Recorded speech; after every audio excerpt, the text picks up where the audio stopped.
Hello everyone, welcome to Study Sport. In this video, we are going to discuss metaphysical poetry. Metaphysical poetry के meaning, इसके origin and इसके characteristics को आज हम लोग इस वीडियो में कवर करेंगे। एंड मेटाफिजिकल पोइट्री के बारे में एक बहुत ही छोटी सी बात है बट इम्पॉर्टेंट है कि ये जो टर्म है मेटाफिजिकल, ये दो वर्ड्स के कॉम्बिनेशन से बना है। एक तो है मेटा जिसका मतलब होता है बियॉन्ड, एंड दूसरा है फिजिकल जिसका मतलब होता है फिजिकल, यहाँ पे रेफर कर रहा है इस फिजिकल वर्ल्ड को। तो इस तरीके से हम लोग कह सकते हैं कि ये जो मेटाफिजिकल टर्म है इसका कंबाइन मीनिंग निकाले हम लोग तो मतलब निकलता है बियॉन्ड द फिजिकल वर्ल्ड। तो मेटाफिजिकल पोइट्री की हम लोग बात करें तो जो पोएट्स थे मेटाफिजिकल पोएट्स, वो अपने पोइट्री में कुछ ऐसे टॉपिक्स को दिखाते थे, कुछ ऐसे टॉपिक्स के बारे में बात करते थे जिसका जो कनेक्शन होता था वो बियॉन्ड द फिजिकल वर्ल्ड होता था। वो फिजिकल वर्ल्ड के परे कुछ बातें करते थे एंड ऐसे क्वेश्चंस राइज करते थे जिसका आंसर साइंस के पास भी नहीं होता था। तो अब हम लोग स्टार्ट करते हैं इसके कैरेक्टरिस्टिक्स को पढ़ना, लेकिन सबसे पहले हम लोग एक छोटा सा इंट्रोडक्शन देंगे यहाँ पे। Metaphysical poetry is a style of poetry that emerged in the late 16th and early 17th century in England. तो मेटाफिजिकल पोइट्री एक स्टाइल थी पोइट्री की जो इमर्ज हुई थी late 16th and early 17th century में इंग्लैंड में। Late 16th century means 1550 के बाद का time period and early 17th century means 1650। ठीक है, मतलब कि ये जो टाइम लाइन है 1550 से लेकर के 1650 तक एलिजाबेथन एरा और जेकोबियन एरा को कवर करती है। एलिजाबेथन एरा 1558 से लेकर के 1603 तक चली थी। ठीक है, एंड हमारा जो जेकोबियन एरा है वो 1603 से लेकर के 1625 तक चली थी। Okay, Meta means beyond and the physical means physical world, so the combined meaning of metaphysical is beyond the physical world. It is known for its intellectual depth, complex ideas and the use of unusual comparisons जिसे हम लोग conceits कहते हैं। The poets who wrote in this style are called metaphysical poets and the most famous among them is John Donne. Metaphysical poets को जाना किस लिए जाता है? क्योंकि वो लोग अपने पोइट्री में इंटेलेक्चुअल डेप्थ दिखाते थे, अपने पोइट्री में वो लोग कॉम्प्लेक्स आइडियाज शेयर करते थे एंड अपने पोइट्री में वो अनयूजुअल कंपैरिजन्स करते थे। अनयूजुअल कंपैरिजन जब किया जाता है तो उसे हम लोग कंसीट नाम दे देते हैं। वैसे कंपैरिजन तो मेटाफर एंड सिमिली भी करती है, लेकिन सिमिली में तो आपका एक पहचान दिया है कि लाइक एंड एज का वहाँ पे यूज़ होता है, एंड मेटाफर क्या करती है, ये डायरेक्ट कंपैरिजन करती है। एंड मेटाफर का ही एक एक्सटेंडेड फॉर्म हम लोग कह सकते हैं कंसीट का। मेटाफर में भी एक डायरेक्ट कंपैरिजन किया जाता है between two very dissimilar things. बहुत ही ज़्यादा डिसिमिलर थिंग्स के बीच में एक सिमिलैरिटी दिखाई जाती है मेटाफर में भी एंड कंसीट्स में भी। लेकिन जो कंसीट होता है वो मेटाफर से भी एक्सटेंडेड लेवल होता है। कंसीट में आप पाएंगे कि पोएट स्पेशली जॉन डन बहुत ही अजीबोगरीब तरीके से कंपैरिजन करते हैं। जॉन डन भी बहुत ही ज़्यादा कंसीट को यूज़ करने के लिए जाने जाते हैं। ऑफ कोर्स वो मेटाफिजिकल पोएट है तो कंसीट्स का यूज़ तो करेंगे ही। एक्चुअली कंसीट्स का उन्होंने इतना ज़्यादा यूज़ किया है एंड ऐसे complex ideas and intellectual depth दिखाई है, इसलिए उन्हें मेटाफिजिकल पोएट कहा जाता है। एंड क्योंकि उस एरा से बिलोंग करते थे इसलिए भी। एंड एक और बात मैं आपको बता दूं कि ये जो 16th century and early 17th century में वो लिख रहे थे, जो भी पोएट्स जो अभी मेटाफिजिकल पोएट्स के नाम से जाने जाते हैं, उस टाइम पे जब ये लोग ये पोएट्स लिख रहे थे, इन्हें खुद को भी नहीं पता था कि ये बाद में जाके ऐसे मेटाफिजिकल पोएट के रूप में जाने जाएंगे। बाद में डॉक्टर सैमुअल जॉनसन ने जब वो अपना एक वर्क लिख रहे थे lives of the most eminent English poets, उसमें उन्होंने इन पोएट्स का मजाक बनाने के लिए, इन्हें क्रिटिसाइज करने के लिए मेटाफिजिकल पोएट्स कहा था। ठीक है, The poetry deals with themes like love, religion, death, and the nature of the universe in a way that is both emotional and logical. तो ये जो मेटाफिजिकल पोएट्स थे ये थीम यूज करते थे लव की, रिलीजन की, डेथ की और यूनिवर्स के नेचर के बारे में बात करते थे। एंड ये अपने पोइट्री में इमोशन और लॉजिक दोनों को एक ही साथ कन्वे करते थे। एंड इनका ये जो कॉम्बिनेशन है इमोशन प्लस लॉजिक, या फिर हम लोग कह सकते हैं फीलिंग प्लस इंटेलेक्ट, इसे ही एक टर्म दिया था टी.एस. एलियट ने जिसे कहते हैं द यूनिफिकेशन ऑफ सेंसिबिलिटी। उसके बारे में भी हम लोग अभी आगे पढ़ेंगे।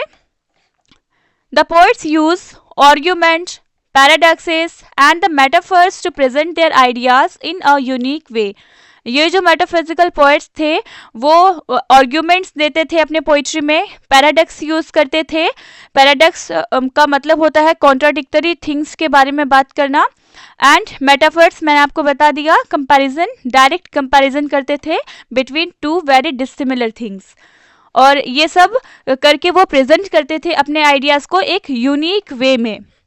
इनका जो स्टाइल था वो काफ़ी यूनिक था एंड इंटरेस्टिंग भी।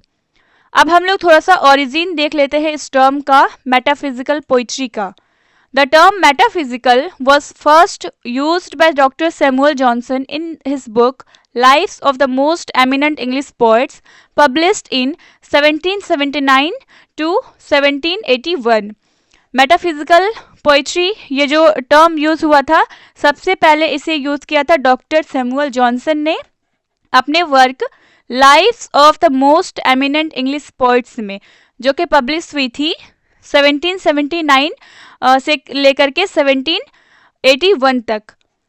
In this book he criticised poets like John Donne, George Herbert, Andrew Marvell, calling them metaphysical poets because their poetry was full of intellectual arguments, abstract ideas and philosophical themes। इस work में doctor Samuel Johnson इन्हें metaphysical poets इसलिए कहते हैं क्योंकि उनके poetry में वो लोग अपने इंटेलेक्चुअल आर्ग्यूमेंट्स प्रेजेंट करते थे, एब्स्ट्रैक्ट आइडियाज़ के बारे में बात करते थे एंड काफ़ी फिलोसॉफिकल टॉपिक्स के ऊपर वो अपनी पोइट्री लिखा करते थे। अब क्योंकि जो पोएट्स थे मेटाफिजिकल पोएट्स वो बहुत ही ज़्यादा हाईली एजुकेटेड थे, तो इसलिए भी उनका ये जो एजुकेशन है वो उनके पोइट्री में दिखता है, जो आम लोगों को, जो ऑर्डिनरी पीपल को उतना समझ नहीं आता है।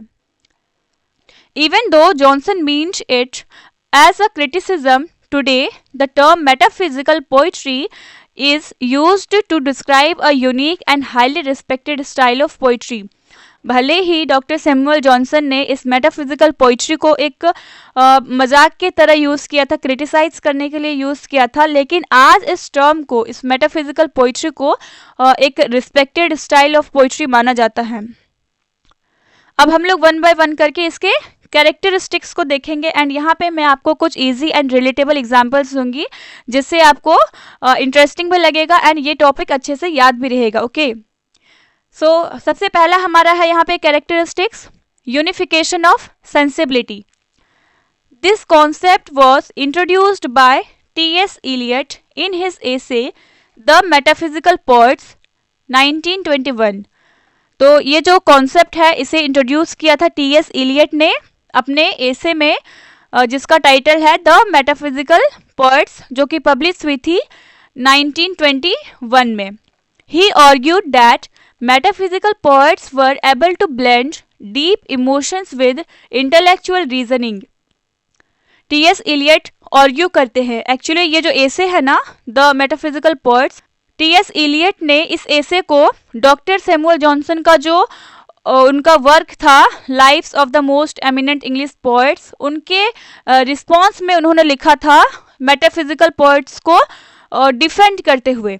तो इस एसे में वो आर्ग्यू करते हैं कि जो मेटाफिजिकल पोएट्स थे उनमें एबिलिटी थी, अब क्योंकि वो हाईली एजुकेटेड है तो उनमें एबिलिटी थी कि वो डीप इमोशंस को और अपने इंटेलेक्चुअल रीजनिंग को, अपने इंटेलेक्ट को, अपने थॉट को कंबाइन कर सकते थे एंड इसी कॉम्बिनेशन के कारण उनका जो पोइट्री है वो यूनिक लगती है हमें एंड थोड़ी डिफ़िकल्ट लगती है क्योंकि उनमें वो बहुत ही इंटेलेक्चुअल बातें करते थे। Unlike their poets who separated thought and feeling, metaphysical poets combined them। और भी जो poets देखेंगे आप तो वो लोग क्या करते थे, थॉट एंड फीलिंग को अलग अलग करके लिखते थे। कभी किसी पोइट्री में वो लोग थॉट के बारे में लिख दिए, तो कभी किसी पोइट्री में वो फीलिंग्स को बयां कर दिए। लेकिन जो मेटाफिजिकल पोएट्स थे वो अपने थॉट एंड फीलिंग को दोनों को कंबाइन करके अपने इमोशंस को एक्सप्रेस करते थे, अपने इंटेलेक्ट को भी उसी तरीके से वो प्रेजेंट करते थे।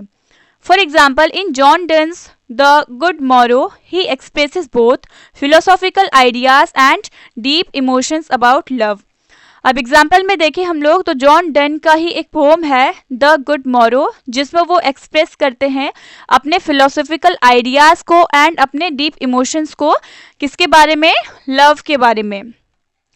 अभी हम लोग आगे इसका एक कोटेशन देखेंगे इनकी पोम की, तो और अच्छे से समझ में आएगा। I wonder by my troth what thou and I did till we loved. यहाँ पे जो पोएट है जॉन डन वो वॉन्डर में है। वो वॉन्डर में क्यों है? क्योंकि वो विचार कर रहे हैं कि इससे पहले जब जो पोएट है जॉन डन एंड उनकी बिलवेड, जब वे लोग प्यार में नहीं पड़े थे तो उससे पहले वे लोग क्या कर रहे थे। यहाँ पे कहने का मतलब है, जॉन डन कहना चाहते हैं कि लव में पड़ने से पहले उनका जो लाइफ था ना वो मीनिंगलेस था, एंड जब से वो लोग लव में पड़े हैं एक दूसरे के साथ तब से उनका जो लाइफ है वो चेंज हो गया है, काफ़ी अच्छा हो गया है। तो इसलिए वो वॉन्डर करते हैं कि प्यार में पड़ने से पहले उनका लाइफ था ही क्या, कुछ भी नहीं। तो यहाँ पे जॉन डन एक तरीके से जो लव होता है उसका जो ट्रांसफॉर्मेटिव एक्सपीरियंस जो उन्होंने जॉन डन ने एक्सपीरियंस किया है, जो ट्रांसफॉर्मेशन, उसके बारे में वो एम्फेसाइज करते हैं कि लव कितना ज़रूरी होता है लाइफ में। और अगर आपको ये जो कोटेशन है यहाँ पे समझ में ना आई हो तो मैं आपको एक एग्जांपल देती हूँ। एक सॉन्ग है ना जिसमें लिरिक्स आती है, बिखरा हुआ था मैं कांच के जैसा, छू लिया तूने तो मैं संवर गया। तो इसमें देखो, इसमें भी तो लव के बारे में ही यहाँ पे एम्फेसाइज किया गया है कि कैसे वो कांच की तरह पहले बिखरे हुए थे, जब उनकी बिलवेड ने छू लिया उसे तो वो अब संवर गए हैं। तो कुछ इस तरीके से आप समझ सकते हैं कि जॉन डन वैसा ही कुछ कह रहे हैं कि जब वे प्यार में नहीं पड़े थे उससे पहले उनका जो लाइफ था वो मीनिंगलेस था, लेकिन जैसे ही वो लव में पड़े तो उनका लाइफ चेंज हो गया, बदल गया है एंड अच्छा हो गया है। ठीक है, this means that before true love life had no real meaning. वो कहते हैं कि ट्रू लव के पहले उनका लाइफ का कोई मीनिंग नहीं था। This mix of emotion and intelligence is a key feature of metaphysical poetry.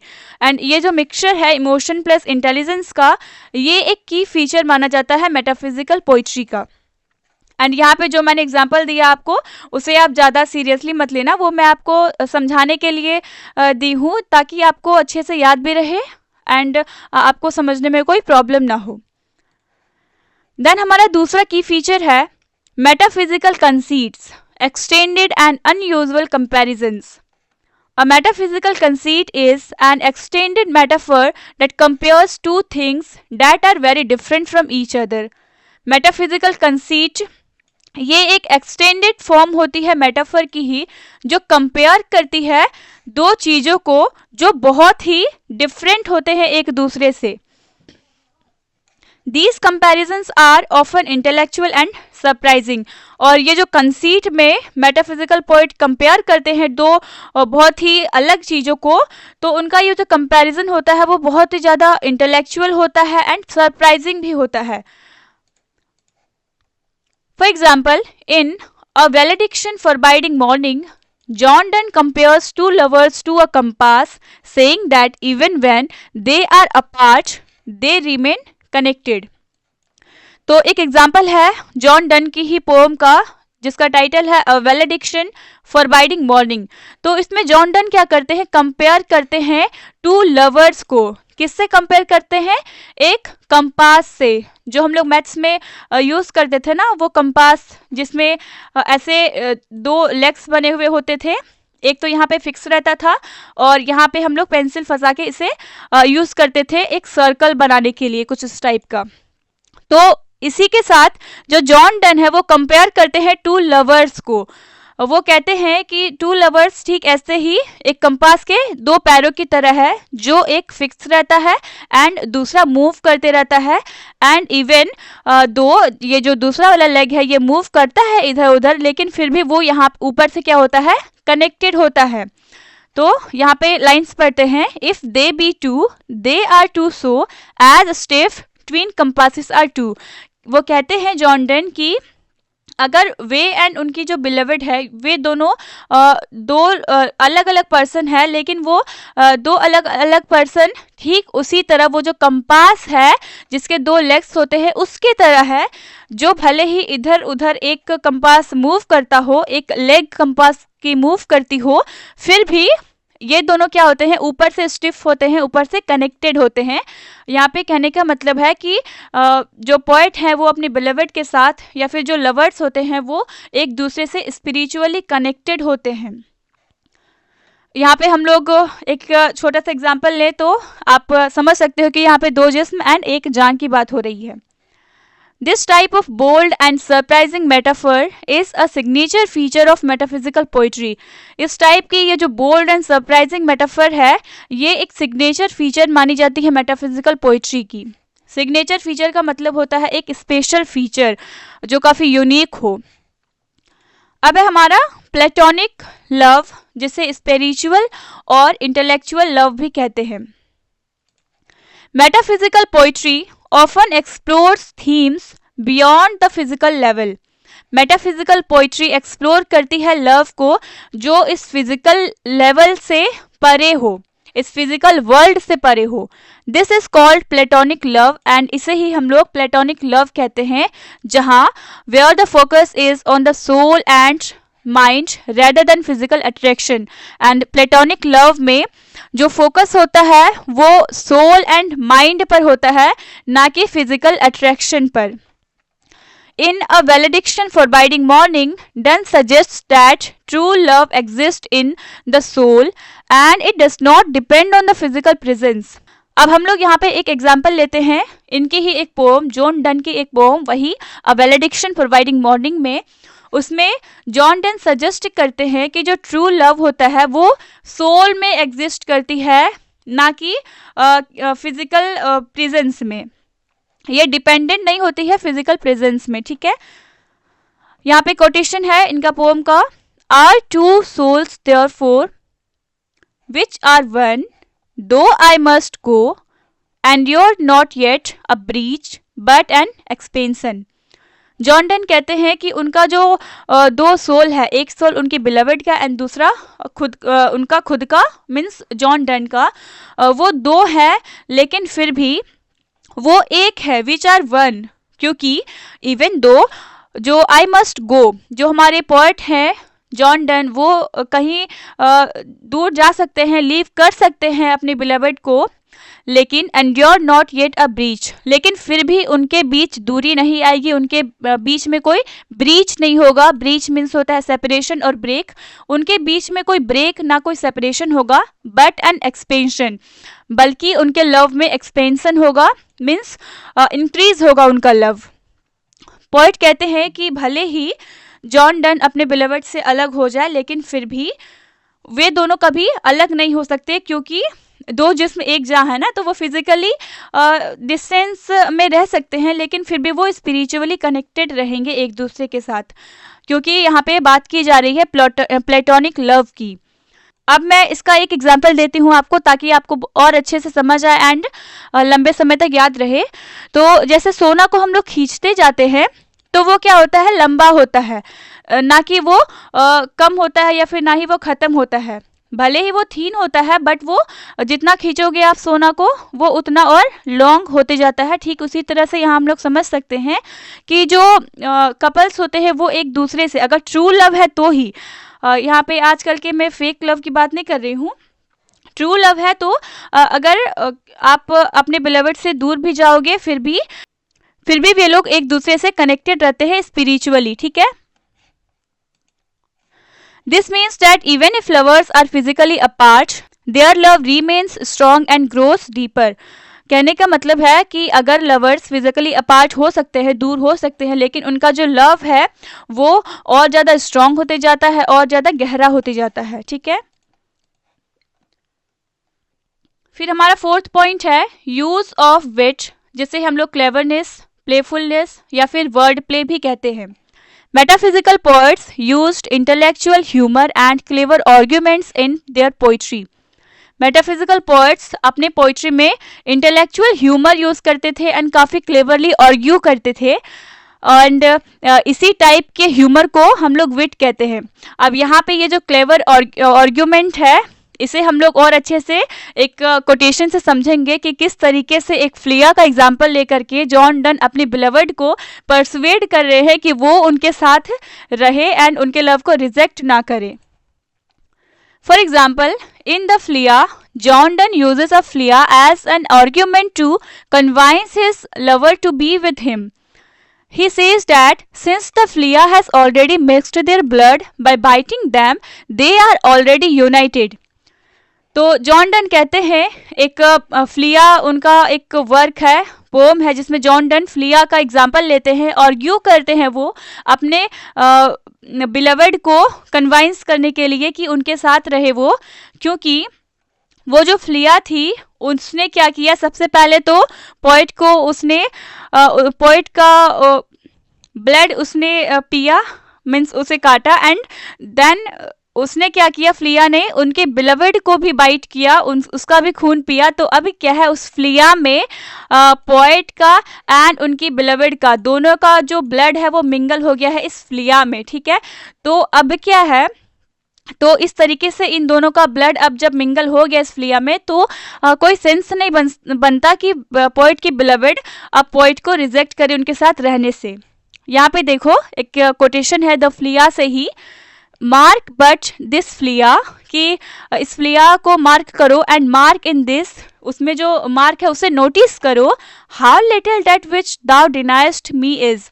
और वो कहते हैं कि कितना छोटी सी बात पर, कितनी छोटी सी बात पर पोएट की बिलवर्ड उन्हें उनके साथ रहने के लिए डिनाई कर रही है, क्योंकि जो पोएट की बिलवर्ड है वो तो उनके साथ नहीं रहना चाहती। वो यहाँ पे लिटिल का मतलब है फिजिकल प्रेजेंस को, कि वो फिजिकली उनके साथ नहीं रहना चाहती है, लेकिन जो पोएट कहते हैं कि पोएट एंड उनकी बिलवर्ड जो है वो तो एक दूसरे से ऑलरेडी यूनाइटेड हो गए हैं, जैसे ही उस फ्लिया ने दोनों के खून को अपने अंदर समा लिया, मिंगल कर लिया। This is an example of clever and playful reasoning which is common in metaphysical poetry. तो ये जो एग्जाम्पल है, इस टाइप के example clever and playful reasoning वाली, ये बहुत ही कॉमन होती है मेटाफिजिकल पोइट्री में। ठीक है, एंड ऐसे एग्जाम्पल्स के लिए एंड इनका जो जिस तरीके से वर्ड प्ले होता है, जैसे इंटेलेक्चुअली ये लोग आर्ग्यू करते हैं मेटाफिजिकल पोइट्स, इसके कारण ही इनका जो स्टाइल है, ये जो मेटाफिजिकल पोइट्री है, ये और भी ज़्यादा इंटरेस्टिंग लगती है हमें। देन हमारा फिफ्थ पॉइंट है use of abstract ideas, philosophy, religion and the universe. तो एब्स्ट्रैक्ट आइडियाज के बारे में मेटाफिजिकल पोइट्स बात करते हैं, ये बात करेंगे फिलोसफी के बारे में, रिलीजन के बारे में एंड इस यूनिवर्स के बारे में, इस यूनिवर्स के नेचर के बारे में। Metaphysical poetry often deals with deep and philosophical topics such as the nature of life and death, the relationship between the soul and the body, religious faith and spirituality. तो ये कुछ ऐसे common topics होते हैं जिसके बारे में हमारे मेटाफिजिकल पोएट्स बात करते हैं। For example, in death B not proud, done directly challenges the power of death.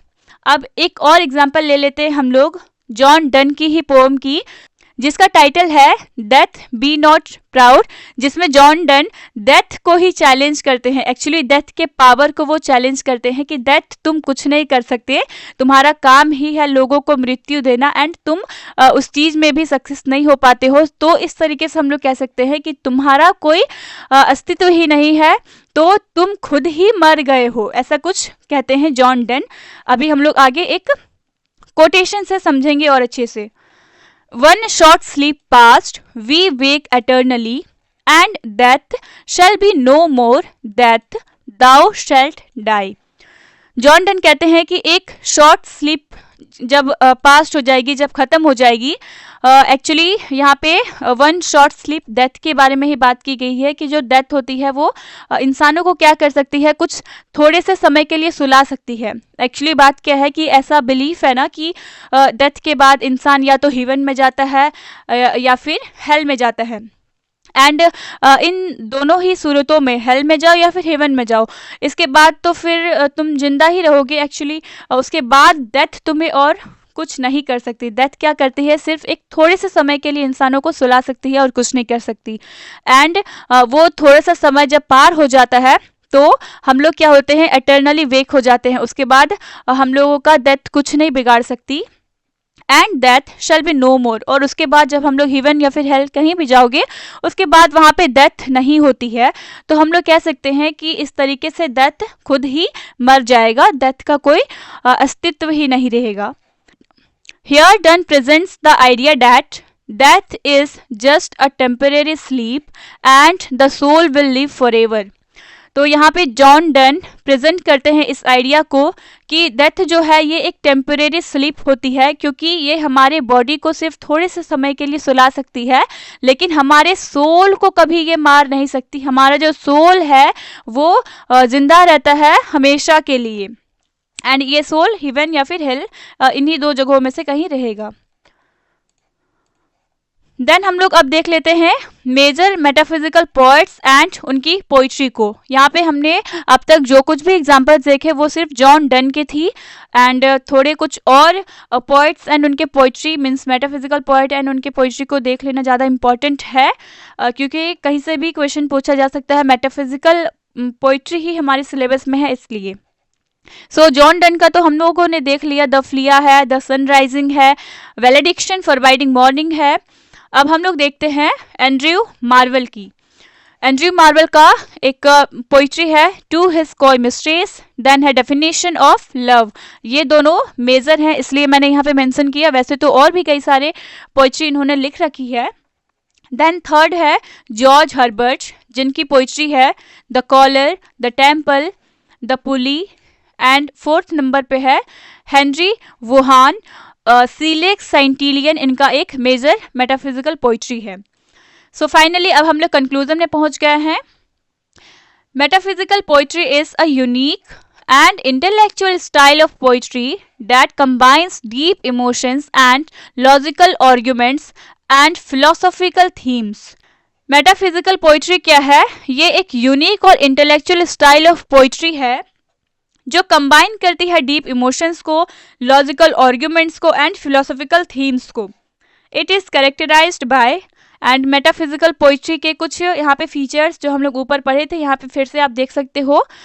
Unification of sensibility, means emotion plus intellect का कॉम्बिनेशन। मेटाफिजिकल कंसीट्स, जिसे हम लोग अनयूजुअल कंपैरिजन कहते हैं। देन है platonic love which is spiritual love. Then use of wit, abstract ideas, depth in poetry, use of metaphors. Although poets like Samuel Johnson criticized it, metaphysical poetry remains one of the most admired poetic style in English literature. वैसे तो Samuel Johnson ने criticise किया था metaphysical poets को, लेकिन फिर भी आज के समय में इंग्लिश लिटरेचर में मेटाफिजिकल पोइट्री एक बहुत ही एडमायर की जाने वाली पोइटिक स्टाइल है। Poets like John Donne, George Herbert and Andrew Marvell used this style to explore the mysteries of life, love and faith in a way that is still relevant today. And poets जैसे कि John Donne, George Herbert and Andrew Marvell and ऐसे ही और कई सारे poets ने इस style को यूज़ किया था एक्सप्लोर करने के लिए। वो एक्सप्लोर करना चाहते थे मिस्ट्री हमारे लाइफ की, लव की एंड फेथ की, एंड एक ऐसे वे में उन्होंने एक्सप्लोर किया इन टॉपिक्स को, इन थीम्स को, जो अभी भी हमारे टाइम से भी अभी भी रिलेवेंट है। एंड आज के टाइम पे भी मेटाफिजिकल पोइट्री काफ़ी पढ़ी जाती है एंड काफ़ी इंटरेस्टिंग भी लगती है। सो फाइनली यहाँ पे हमारा आज का वीडियो ख़त्म होता है। आई होप इस वीडियो के थ्रू आपकी हेल्प हुई हो एंड आपको ये टॉपिक अच्छे से समझ में आ गया हो। फिर भी अगर आपको कुछ डाउट हो या कोई चीज़ समझ में ना आया हो, then you can comment in the comment section. I will definitely respond you. And इसके बाद अगर आपको कोई एक स्पेसिफिक टॉपिक पर वीडियो चाहिए तो वो भी आप मुझे कमेंट करके बता सकते हो। एंड मिलते हैं नेक्स्ट वीडियो में एक नए टॉपिक के साथ। Till then keep watching and keep learning and thank you for watching the video.